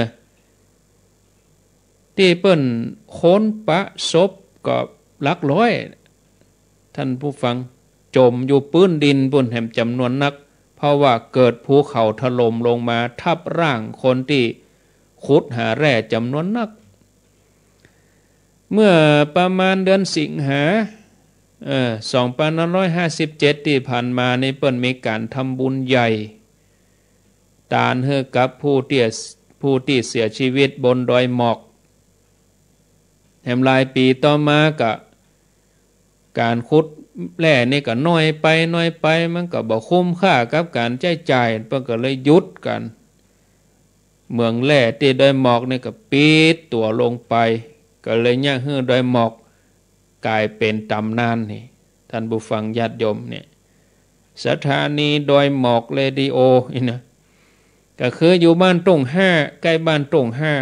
5 ถ้าเฮาไปตังแม่สวยอีนะเอาเข้าเขตอำเภอเวียงป่าเป้าถ้าผ่านที่ว่าการอำเภอไปแล้วเข้าเขตตำบลเวียงสันสลีอันนี้ก็หันดอยหมอกเวลาหน้าหนาวนี่หมอกกุ้มมาเนอะศรัทธาญาติโยมดอยหมอกก็มีแหล่งท่องเที่ยวทางประวัติศาสตร์ที่น่าสนใจหลายอย่าง 4-5 อย่างศาลเจ้าป่อดอยหมอกอีนะก็ตั้งอยู่บนดอยสูงต่างที่จะเข้าถึงถ้ำแล้วก็บ่อแร่เปิ้นก็แปลงขึ้นมาด้วยความศรัทธาของเจ้าบ้านแถวนั้นโดยเฉพาะบ้านตุ่งห้าเนาะก็ถือว่าเป็นสถานที่ศักดิ์สิทธิ์ที่เคารพแล้วก็เป็นที่ชมวิวด้วยพอหันบ้านตรงห้าหันตรงหันนาหันวัดหันบ้านเนี่ยแล้วก็มีถ้ำฤาษีนี่เกิดจากการระเบิดเกิดจากการขุดเจาะแร่ในยุคนั้นก็เลยเป็นโพรงขนาดใหญ่แล้วก็มีน้ำขังสามารถพอหันแร่ตียุดตีมันติดอยู่ตีเหลืออยู่ตามฝาผนังก็หันอยู่โอ้เอาไปกับบก้าเข้ากันศรัทธาญาติโยมเนาะแล้วก็มีถ้ำแสงจันทร์เป็นถ้ำที่ขนาดใหญ่มีระยะทางยาวแล้วก็ลงเหลือล่องรอยที่เกิดจากการระเบิดในการสัมปทานเหมืองแร่นั้นแล้วก็มีร่องรอยการขุดเจาะหาแร่ในอดีตแล้วก็ฝาผนังถ้ำนี่ก็มีหยดน้ำเป็นหินงอกหินย้อยออกมาแล้วก็มีวัดดอยหมอกเป็นวัดที่สร้างจากความศรัทธาของเจ้าบ้านปัจจุบันวัดนี้ก็พังทลายเหลือแค่ซุ้มประตูแล้วก็คันไดประมาณ200 ซี่แล้วก็มีดอยเขาปุดหรือว่าดอยมันปุดก็คือมันขาดนี่นะเกิดจากการถล่มของดอยหมอกก็เลยเนี่ยห้องชื่อกันว่าดอยเขาปุดนี่เนี่ยท่านผู้ฟังญาติโยมเนาะถึงตอนนี้ก็เอามาเล่าให้ขั้นเวลาตอนนี้ใครจะโทรมาแล้วก็จะได้ฟังธรรมะกันในช่วงสุดท้ายต่อไปแจ้งผลการรับฟังช่วงแรกแล้วเป็นยังไงจับพอดี2:27 นาทีเนาะ0998366322ไผจะจะโทรเข้ามากะแจ้งผลการรับฟังเนอะโทรเข้ามาหากันได้ที่หมายเลขแจ้งไปว่า0998366322ก็ว่าเจ้าเวียงป่าเป้าจะเล่าเพิ่มเติมตันไปขุดแร่ด้วยเปิ้นก็เจริญปอนไว้สาเจ้านะพระครูเคยได้ยินก่อแต่ก่อนมันมาได้ยินเนาะก่อนมันมีวิทยุนี่นะได้ยินมาเดียวนี้กำลังได้ยินเดี๋ยวเนี้ยโอ้อันนี้ท่านน้องบ่าวบนเมาวันกระต่ายบนดงจันทร์นี่ไปหู้มาว่าอยู่นั่นนะโอ้แบบเป่งแบบแจ้งน่ากายมาเฝ้ามาสุกอย่างนั้นแล้วไม้อะไรหายไปแล้วก็หายแค่แบบอะไรสักคนหายหมดก็บ่ส่งข้อความมาเขาตานโทรศัพท์ก็ยังบ่โทรมาบอกกะโทรศัพท์หมดแล้วเนอะเติมครับมีก็บ่บอกเนาะตานสมุดบัญชีมันได้ก็มีอย่างเก่าก็บ่เอาตังเข้าตายแล้วก็ปลูกวางได้เลยไปหาตังใดก็บ่บอกของลูกละอยู่ไปบุญมันนั่นน่ะอยู่ยาวหมอกนี้อยู่สั้นหมอกนี้ก็แล้วแต่บุญนั่นน่ะอันนี้แน่นอนอยู่จ้าโอทันนะเจริญปนไอ้สาเจ้าบางต่างกับบางทียังคนดอกคำใต้นะเจ้าผ่านใจดอกคำใต้กะเจ้าดอกคำใต้พะเยาเนาะเจ้า ชื่อแม่หยัง แม่แสงทองเจ้า แม่แสงทองนี่ถ้าจะเป่งลึ่งเหรอเด้ แม่แสงทองเนี่ย เจ้า แม่เกิดเมื่อเจ้ากะฮะแม่ ได้พ่อเจ้าชื่อแสงทองไอ้ไทยเกิดเมื่อเจ้าเนี่ยเนาะ แม่แสงทองโชคดีเนอะแม่เนอะคงจะเป็นรับสายไปเรื่อยๆก็แล้วกันมาพอเนื้อหาแล้วคงบัดตันนะเอาญาติโยมเขาว่าเจริญปอนเอาเจริญปอนฮับเหียนโหลเอาละ12 สายจากที่ไหน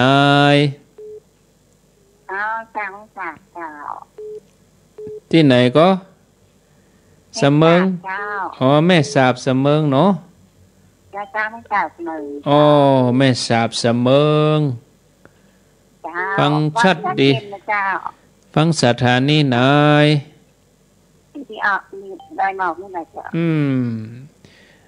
อยู่บ้านเดียวกันกับอุ้ยอินนะกะบ้านเดียวกันกับอุ้ยอินน่ะเนาะแม่สาบเสมิงแม่อุ้ยอินน่ะโชคดีเนอจากดอกคำใต้ก็ไปเอวเสมิงคนดอกคำใต้ก็บ่เคยหันเสมิงก็ได้ยินกันวิทยุเนี่ยมีไหนเสมิงโอ้ถ้าโควิดบ่มีจะปามาเอวปาคนพะเยามาเอวเสมิงปาคนเสมิงไปเอวพะเยาเนาะเจริญปนไปเอวหากันอ่ะกับภาษาเจ้าท่านพระครูอันนี้อยู่ที่ไหนอยู่ลีเจ้าแม่หัวเขียวลีเคยไปเอวด้วยหมอกก็ไปได้หมอกบ่เคยได้ไปน่ะกันเลยถ้ามีโควิดนี่เขาไปเอวนะเนาะเจ้าโอ้กุฏิเจ้าไปเนาะไปหาท่านไปวัดสักสร้างเจริญไปหลายปีเนาะเอาไปเอวหาเอาหมู่ที่โทนี่นะไปนัดกันไปเอวอีนะเนาะ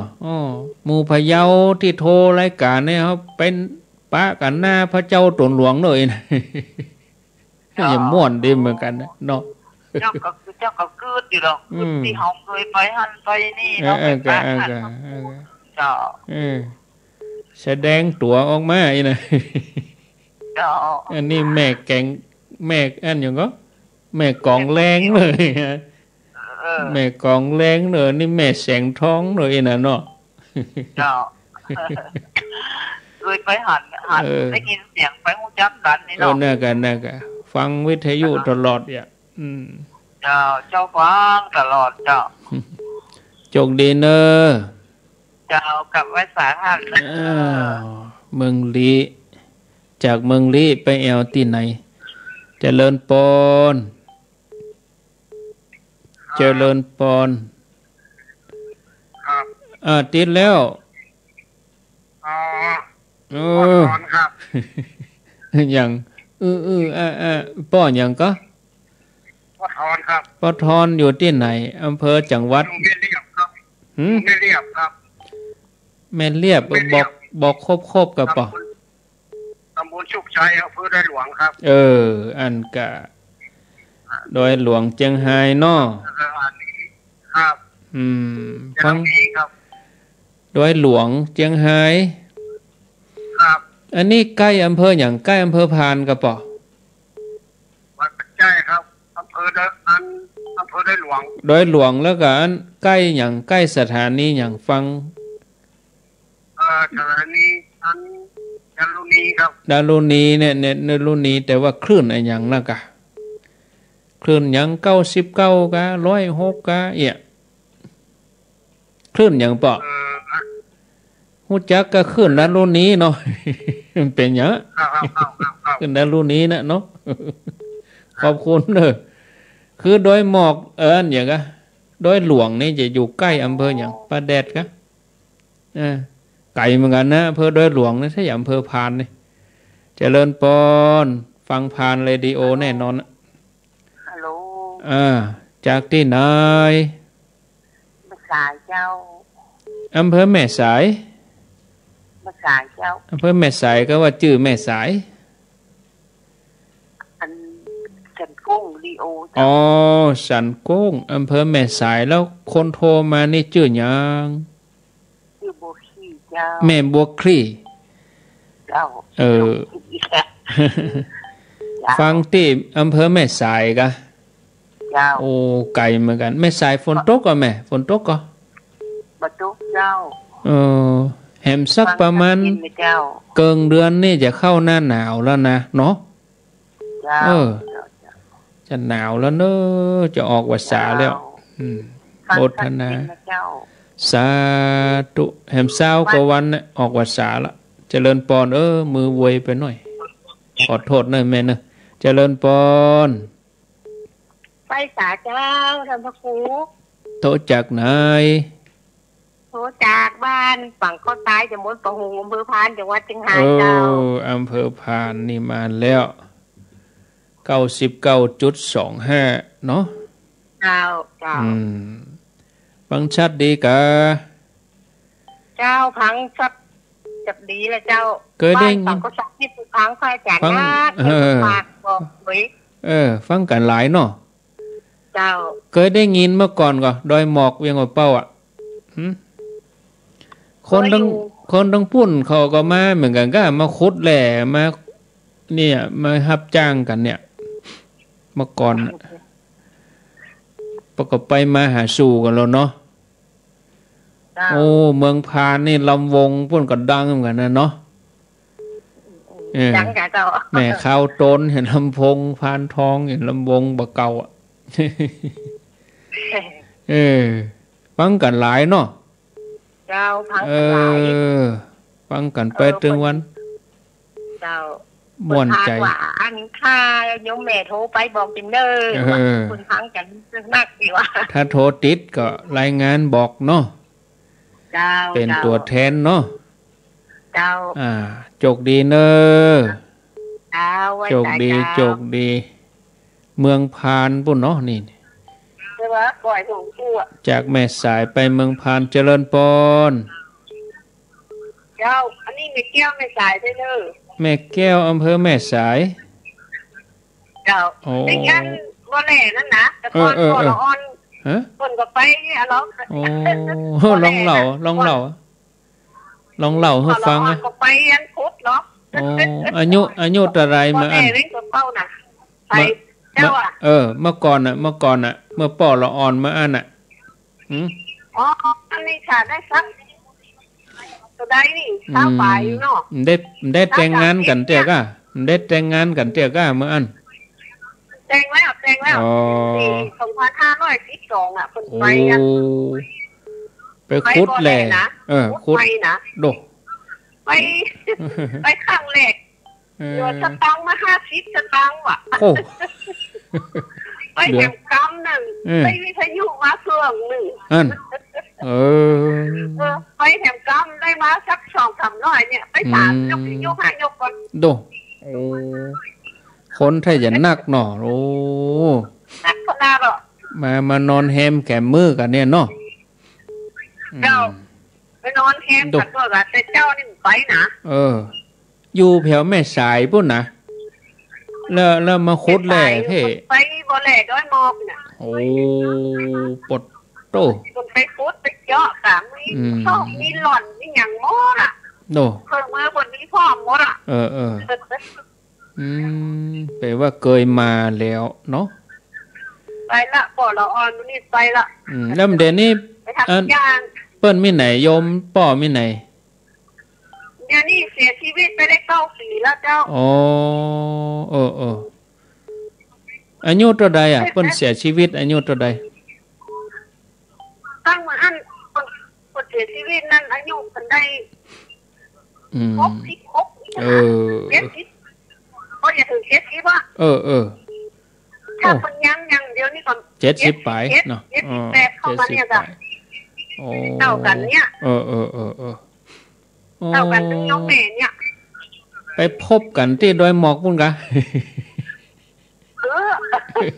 ไปงานที่สายเนี่ยจ้ะเดี๋ยวว่าไปจ้าที่ดอยหมอกพุ่นอัน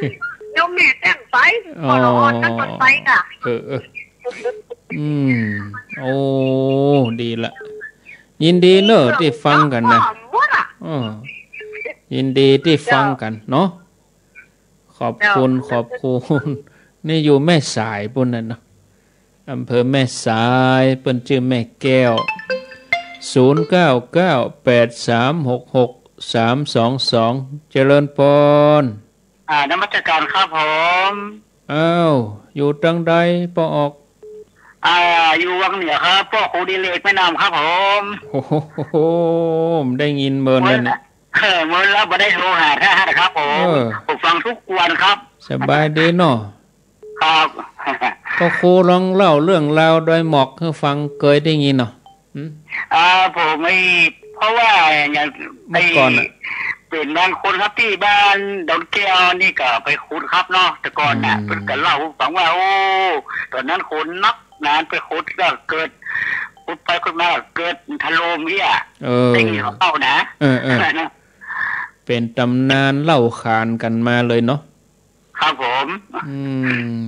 นี่พ่อครูดิเลกแม่นำไม่ไหนแม่นำแม่น้ำก็อยู่เนี่ยฝั่งเนี่ยครับผมอู้น้อยกะสวัสดีครับเดี๋ยวครับแม่เอ้ยรับแล้วก็เดี๋ยวว่ารับแล้วอีนะฟังสถานียังฮะเดี๋ยวฟังสถานีไอ้เมืองปานครับผมเมืองปานฮะนะครับเมืองปานครับฟังชัดเจนดีครับผมดอนแก้วถึงยังถึงมดเนาะครับโอ้ดีละ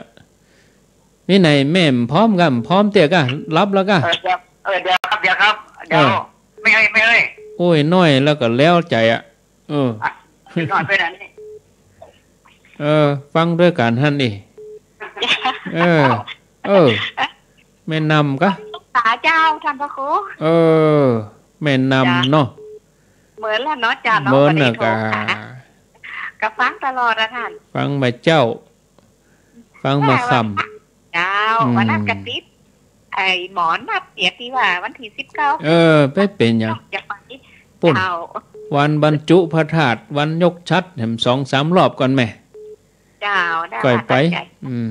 จกดีเนอะออนมันไปนะก็ว่าจะได้บอกเขาว่าแม่เขาแหวกเนาะแม่ต้องบอกได้กับบ่ค่อยได้ไปอ่ะเจ้าเป็นยังเนาะอยู่ดีมีสุขวันหน้าแห่งรอบเราท่านเนาะบุญกรรมบุญจูเนอเจ้าสาธุวังเหนือจากแม่สายกลับไปวังเหนือ0998366322เจริญปนเจ้าท่านพระครูอันนี้อยู่บ้านบวกจากวังเหนือก็ไปเมืองลี่วะโอ้ฝังจะมีชุดกุ๊บในกดติดแล้วเหรอเมืองลี่เมืองลีจังหวะยินดีเนอสาธุขอบคุณบ้านบวกคงจะรับสายลวดไปเหรอแหม20 นาทีเจริญปนไอ้สาเจ้าโยมแม่จะนานมันฉันคิดเล็กยังกว่าเป้าเจ้าฉันคิดเล็กวปปเคยได้ยินก่อคุดแหล่คุดแหล่โดยหมอกเคยได้ยินก่อเจ้าได้ยินนั่นสมัยนั้นเจ้าไปได้ไปห่วงขายของเจ้าไปขายครัวที่อันโดยหมอกพุ่นน่ะเจ้าโตแม่ก้าก็ไปขายครัวเนาะรถรับจ้างของขายนี่อ่ะเจ้าปดโตสมัยนั่นนี่ปียังพศยังพศ10ปลายเนี่ยยังฮะ14-15ยังเจ้าอายุต่อใดอ่ะตอนนั้นหาบครัวไปขายนี่20ปลาย20ปลายนี่หาบครัวไปกล้าไปขายแล้วเนาะคนตะก่อนนี่เปิ้นมันแต่น้ำน้องนี่ยังย่อเปียงหยังนี่ลุยน้ำกันเข้าไปอ่ะเป็นละอ่อนบะเดียวเขาจะอายเนาะ เดี๋ยวนี้เขาขายตั้ง เจ้าก ดอินเทอร์เน็ตขายออนไลน์ขายอย่างกันไปอ่ะเปลี่ยนยุคไปอ่ะแต่ก่อนนี่หาบขายไปวะเนาะขายครัวถั่วดินต้มพ่องไงเนาะ ขายขนมเส้นพ่องหาบขายอ่ะบะหมื่นพบเนี่ยหาบขายขายเมี่ยงนี่นะถล่มแล้วนะขายบะกออย่างถั่วดินต้มพ่องบะเดยพ่องไงเนาะ ก็เกิดถึงงานสลากเลยของกินมูเนี่ยเนาะยินดีเนอะเจ้าสาธุเจ้าอ่ะอ๋อเจ้าเขาไปขายอ่ะดีไปละโดโอ้กล้วยไปถึงปุ่นเดินออกเจ้ามืดเลยกันเนาะเจ้าก็ซื้อการไม่กัดยานเนาะการไม่กัดยานน่ะก็ไปขายน่ะไปหมอกเรื่องหัวเป้าอ่ะขี่รถของหมูนี่กะไปรถโดยสารรถน้อยนี่กะรถคิวอ่ะไปรถคิวรถเนี่ยเป็นห้าไม่กล้าไปอีกอ่ะหมูไปขายครัวกับไปขายครัวด้วยเนาะเจ้ายินดีเนอะเจ้าอันนี้ก็ต้องให้คนที่เคยไปกับเปิ้นมานึกภาพออกดีเจริญปอนมัสการเจ้าโทษจากนายไม่อยู่มันแรงบอกครบตำบลอำเภอจังหวัดอำเภอแม่อายอันกะตำบลแม่อายแม่อายเนาะฟังชัดดีกะเจ้าแม่อายพุ่นเคยมาก่อเคยมาดอยหมอกไปก่อนั่นนี่แม่เคยมาก่อที่ดอยหมอกอ่ะแม่เคยโทรไปอยู่แล้วการเปิดมาแบบ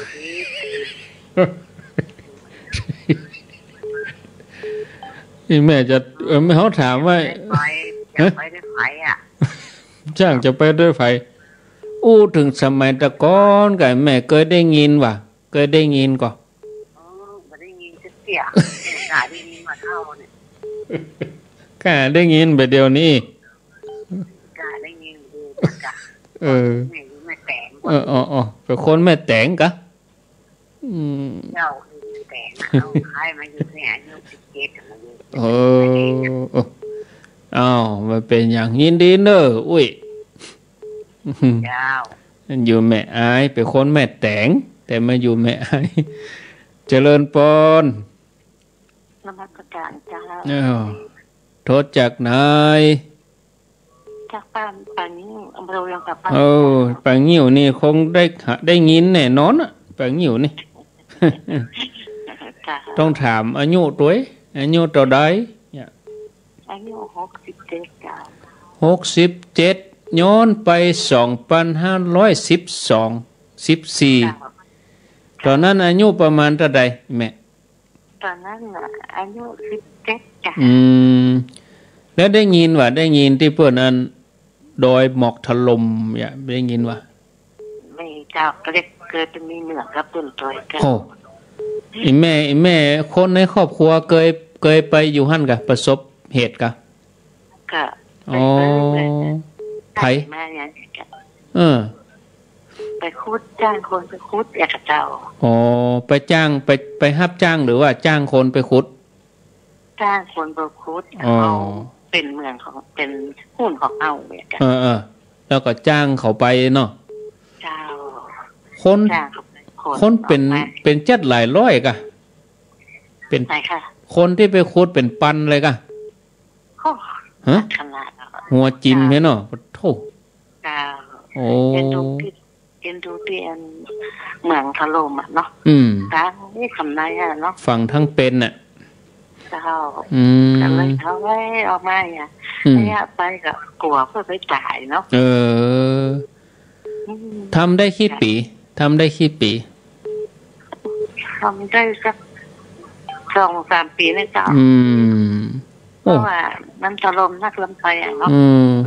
คนมันตายนักลำไปอะเจ้าตอนนั้นนี่ดังขนาดเนาะเจ้าไปก็ด้อยโยดไปก็ด้อยโยดแต่กันเจ้าอันตรายเนาะเงินไปขว้างห้ามเป็นหูตัวอะไรโอ้เป็นแสนละเครื่องแสนก่อนก็ยังว่าแล้วโธ่เดนิมหูกี่ล้านบาทน่ะเนาะเจ้าก๊อกน้ำนมก๊อก12 บาทอะไรก่อนโอ้ถ้าได้แล้วเอามาขายนี่นะก๊อกนั่นน่ะก๊อกน้ำนมนะจ๊ะน้ำนมมันคนนะจ๊ะนมกะหมีเนี่ยเจ้าก๊อก12 บาทเจ้าโอ้ก็ใช่เอาห่อนแล้วนะหล่อนแล้วเอามาขายเจ้าคนฮับซื้อก็ท่าอยู่หั่นน่ะเนาะเจ้าโอ้โตโอ้ยินดีเนอะโอ้ที่ได้มาแลกเปลี่ยนแบ่งปันเนาะสาธุอันนี้คนไปงิ้วเจริญปนว่าเจ้าผ่านมาโคอยู่ที่ไหนโทรไหนก็ได้เกี่ยวของมาตีตัวเดียวโอ้พยายามเอาอันนี้ทีมแม่นักกวมเนี่ยอำเภอเมืองลำปางได้ดูก็เพิ่นจ้าเนี่ยโอ้ได้กระนั่งฟังตึงวันติดวันนี้นี่แต่โอ้พยายามแต่หนูฟังที่อันฟังเพิ่นตึงวันก็บ่ได้ดูก็เพิ่นจังจังกับปีเต็งเอาแต่เนาะจับพอดีฟังสถานีไหนแม่สถานีลำปางอาจารย์ลุนีนะโอ้ของคุณดารุณีกะ100เจ้าโอ้101.25นี่นะเจ้าฟังตึงวันน่ะเนาะแม่เนาะตึงวันน่ะแต่บ่ได้โทรก็เปิดน่ะนั่งฟังเปิ้นแม่อายุเท่าใดฮะแม่อายุเท่าใดอายุแม่ได้85เจ้าโอ้85ล่ะเจ้าโอ้ดีแล้วกะฟังธรรมะไปที่เปิ้นเป็นหยังกะพระธาตุหยังพระแก้วพระเกิดน่ะดอยแก้วดอยนางแก้วอย่าเจ้าอยู่ในทิมกะไปทำบุญกับเปิ้น2,000เจ้าโอ้แม่มาร่วมแล้วเนาะดีกะดีละวันหน้าวันตาหุ่นตังไปเจียงเนาะวันหน้าวันตาว่างก็ไม่แอวกะเนอะเจ้าอยู่ดีมีสุขแม่อุ้ยเจ้าวันนั้นโอ้ใครโทรเต้นเลยมันโทรอย่างแม่บัดติดโอ้สายมันแน่นคนโทรหลายมันติดกันเนี่ยกันแม่นะโอ้น่าบุญนะติดวันนี้แต่ก็นั่งฟังบนเนี่ยถึงว่าวันได้มาเจนอนฟังแล้วนั่งดูฟังนี่โอ้ใจจดใจจ่อแต่คนเฒ่าคนแก่ยินดีเนอะวินเนอร์แต่มาลักกลัวเหมือนกันเนี่ยกลัวว่าอันเปิ้นบ่ฮื้อออกอากาศฝีหน้านี่ยุ่งกันนะก็สทช.เปิ้นจะฮู้เรื่องว่าฮะคนเฒ่าเปิ้นนั่งฟังอย่างเงี้ยเปิ้นบ่คิดมิติหมู่นี้เนาะเจริญปนภาษาเจ้าโทษจากนายมาเรียกเจ้าแม่เรียบชื่อว่าแม่เรียบก็ว่าอยู่บ้านแม่เรียบอยู่บ้านแม่เรียบแม่สายอำเภอแม่สายแต่กี้ก็ไม่เรียบเนาะแสดงว่าฟังกันหลายเนี่ยที่ปทอนน่ะปทอนนะแต่กี้ปทอนอยู่อันดอยหลวงว่ะดอยหลวงน่ะดอยหลวงน่ะเจ้าอันเดียวกันน่ะเจ้าดอยหลวงพ่อละอ่อนเจ้าอำเภอดอยหลวงแล้วแม่นี่ก็อยู่อำเภอดอยหลวงแต่ฟังสถานีแม่สายกะเจ้าแล้ววิดีโอของดารุณีเจ้าเจ้าอำเภอดอยหลวงแต่ฟังสถานีแม่สายอีเนาะเจ้าอ๋อเจ้า ชื่อไม่จ่ายเจ้าแล้วชื่อเนี่ยฮะชื่อไม่จ่ายกับเจ้าชื่อว่าแม่สายอีกอะเจ้าแล้วอยู่บ้านแม่เรียบเอาอาตมางงหำละเป็นอย่างอะเป็นอย่างแม่จ่ายมาตั้งแม่จันให้เจ้าโอ้แม่สายแม่จันตั้งอำเภอแม่จันให้เจ้าแล้วก็ใกล้ดอยหลวงเนาะใกล้ดอยหลวงนะแล้วคนอูนี่ชื่อว่าแม่สายอีกอะเจ้าอ๋อแต่อยู่บ้านแม่เรียบเจ้าชื่อแม่สายอยู่บ้านแม่เรียบฟังสถานีวิทยุแม่สายอยู่อำเภอดอยหลวงเองเจ้าโชคดีเนอะพ่ออาจารย์พ่อครูเข้าใจเจ้าเข้าใจอยู่ขอบคุณเนอะ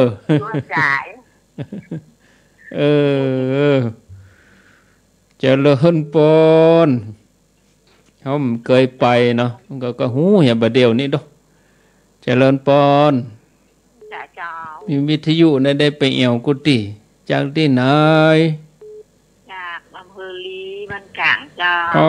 บ้านกลางอำเภอลีเนาะฟังคลื่น5 ดวง5 ดวงบ้านท่านพระครูวัดป่าแดงน่ะเนาะท่านพระครูโคสิทธิ์นะท่านอาจารย์ธีรพงษ์โยมแม่เปิ้นก็ฟังเราท่านพระครูนะถ้าจะฟังน่ะโยมแม่เปิ้นอายุนักละกะถ้าจะ98แล้วกันโอ้บ้านกลางนะเจ้าแม่อยู่ทางใดวัดทางเหนือทางใต้ทางใดวัดเจ้าอยู่ทางส่วน3 เสนให้เจ้าโอ้ติดตามตลอดเนาะเจ้าความจังหวัดเจ้าอายุเท่าใดเจ้าอายุ71เจ้า71โอ้แต่กี้85เนาะเจ้าขอบคุณเนอะเจ้าแต่กี้ลืมถามมันแม่สายลืมถามแม่สายว่าอายุเท่าใดเจริญปนติดแล้วเนาะติดแล้วเนอะเจริญปนโอ้ติดแล้วเนาะ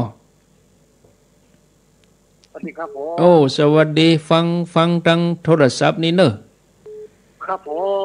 อยู่ไหนอยู่สันก้งครับปอ3ครับทางเก้าที่ค่าทุก2ครับสันโก้งที่อำเภอแม่สายนะครับผม90.25ชื่อป้อหยังป้อจันครับป้อจันอายุเท่าใด60อยู่ครับ60อยู่หรอเคยได้ยินก่อนเมื่อก่อนน่ะมาขุดแร่ที่โดยหมอกเวียงบ่เป้าอ่ะก่อนนี้แม่ผมมีไปขุดอยู่ครับเฮ้ยแม่นะแม่อยู่เวียงบ่เป้าหรอเป็นเคยกะมาเป็นเคยเวียงบ่เป้าเพ่กะครับบ้านหยังเคยบ้านหยังบ้านจันตอครับแม่เคยมาขุดกะครับโอ้ตอนนั้นผมยังน้อยอีกละน้อยอยู่เนาะครับแล้วก่อนแม่เปิ้นมาเล่าให้ฟังก่อนมาเล่าครับเราพูดเราเพศยังก็ลืมไม่ได้เดียววันพวกนี่ถามเนอะวันพวกถามเนอะแม่ได้ยินนั้นตายเมื่อๆนี่ไปได้ถามยังครับมาเนาะเปิ้นตายอายุเท่าไหร่80 ปลายครับ80 ปลายเนาะโอ้ตายได้10 กว่าปีแล้วนี่โอ้นั่นนึกว่าอันจะได้ถามมันพูกในห้องมาถามพูกกันมั้งปิ้งมาเป็นปิ้งมาเป็นหลานแล้วกันเนาะว่าแม่ปิ้งมาเป็นหลานแล้วกันเดี๋ยวนี้เนาะครับเป็นหลานละเนี่ยมาเป็น2 จูบแล้วล่ะโอ้น่าก็2 จูบแล้วดูโอ้แต่ว่าเอาละขอบคุณเนอะ ครับผมขอบคุณเอาตึกสันโก้งเนี่ยเวลาเดี๋ยวสถานีเปิ้นจะได้ยิงสปอตแล้วเขาก็ฟังสปอตใต้รายการว่าเปิ้นสถานีอันหยังแล้วก็จดไว้กำเน้อเตือนหน้าจะถามว่าฟังคลื่นยังอยากหางเวลาฮื้อแต่ละสถานีก็เดี๋ยวเปิ้นเอาสปอตใส่ต้นชั่วโมงสำหรับค่ำคืนนี้ก็ขอนำรายการจากลาท่านผู้ฟังไปก่อนขอบคุณทุกคลื่นทุกสถานียินดีทุกท่านที่โทรหาที่โทรบัดดันก็บัดต้องน้อยใจโอกาสหน้าก็จะมาปะกันแถมใหม่สัพปีติโยวิวัตชันตุสัพพะโลโกวินัสสันตุมาเตภวัตวันตรายโยสุขีทีคายุโกภวะอภิวาทานาสีเลสะนิจังอุทาปจายโนจัตตาโลธรรมาวาทันติอายุวันโนสุขังปะลัง